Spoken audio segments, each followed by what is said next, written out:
Hey guys, in this video, we are going to show you how to uninstall Valorant in Windows 11 or 10.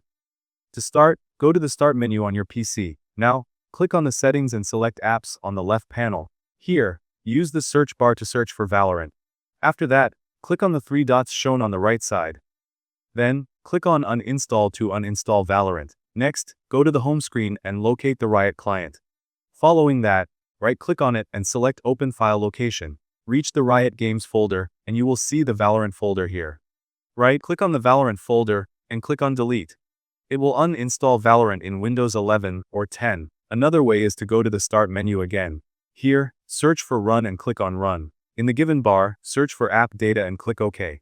Now, open the local folder and reach the Riot folder. You will find the Valorant installation folder. Right-click on the folder and delete it to permanently uninstall Valorant. Lastly, you can reach the recycle bin and empty it.